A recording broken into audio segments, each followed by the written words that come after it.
This is an amazing day. We're at the Conservatoire in Citroën. This place is closing. It is Citroën's own historic collection of cars. Through these doors here, there are about 300 classic Citroëns from throughout the company's vast history. This is André Citroën himself behind me, who founded the company and made it what it is. Here are the gears that he built before making cars that give the company its iconic badge name. We're going to go through there. I'm going to pick my favourite 10 cars out of this remarkable collection. I think that's going to be quite a challenge. But before we get into the collection, we'll just take a look at the Type A here.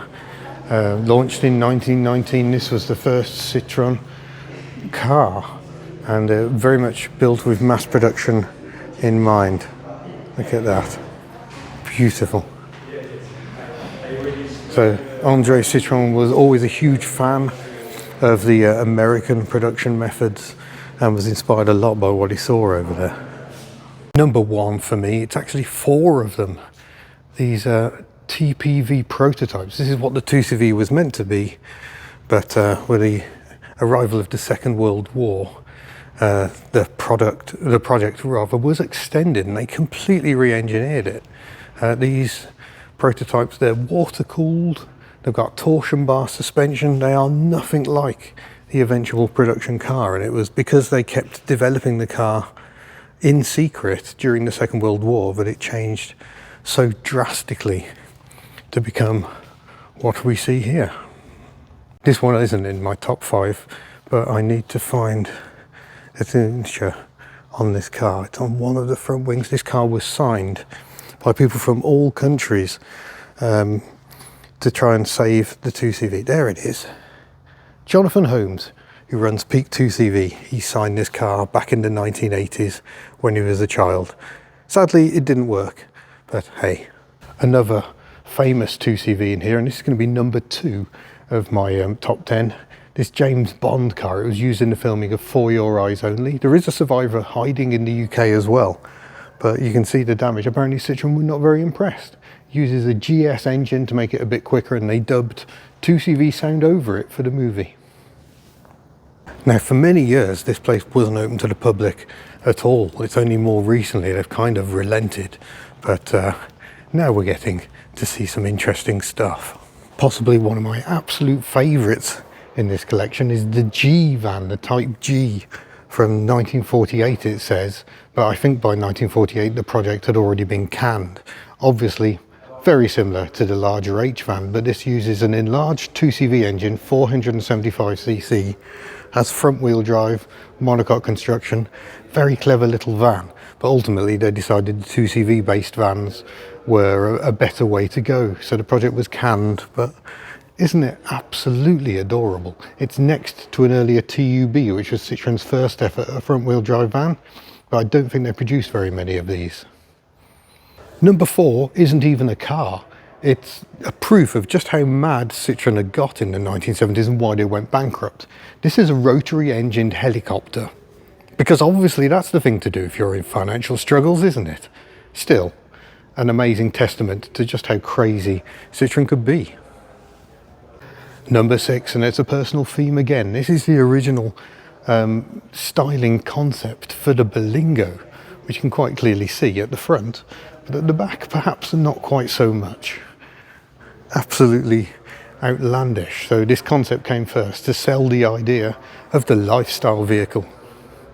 Number 7, and it's the Citroën Activa concept car from 1988.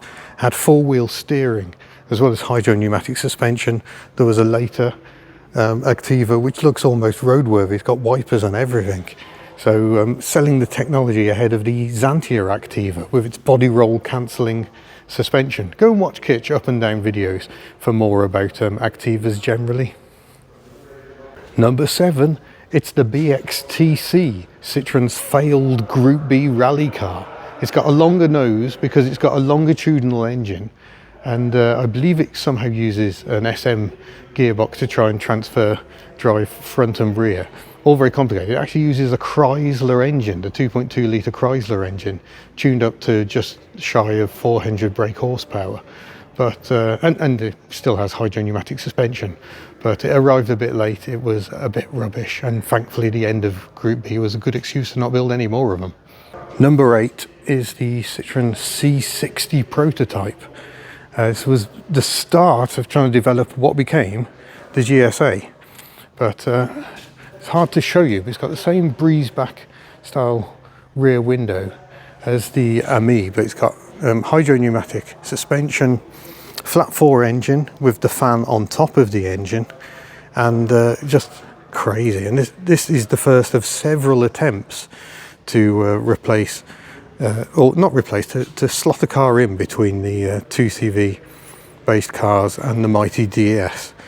And maybe best this one didn't happen. It was designed by Flaminio Bertoni, who styled the original 2CV, and of course the Citroën Ami.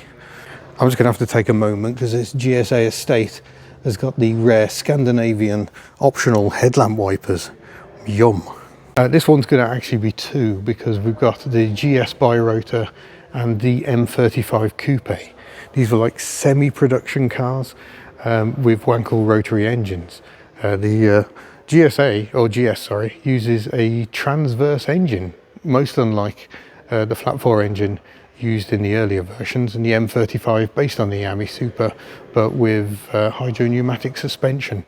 They loaned these out to trusted customers, but then they tried to claw them all back when they realised it wasn't really making sense to launch rotary engine cars in the middle of a fuel crisis, and most were destroyed, but thankfully not all. Quite a few somehow managed to escape.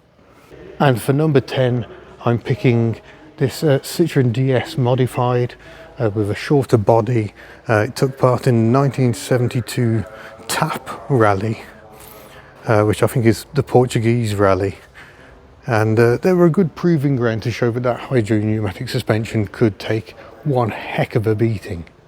So there you go, that is my initial look, my top 10 favourite Citroëns here in this remarkable collection. But in all honesty, I can't really restrict myself to just 10. Look at this gorgeous CX, for example. There is so much here to see, and it's such a shame that this is closing. It is understood that the collection will be rehoused one day and people will be able to visit it again, but when that will happen we just don't know. This is certainly the last few weeks have been able to come here to the Conservatoire in Aulnay-sous-bois and see things like a bus with 2 wipers. Sad times, but at least this collection will live on. Must give a huge shout out to the workers and volunteers who have kept this place going against all the odds over the years. At a time when Citroën wasn't very interested in its history, some people kept this lot squirreled away for future generations to enjoy, and for that I am truly grateful. So thank you for watching, and we'll see you in a future video. Farewell.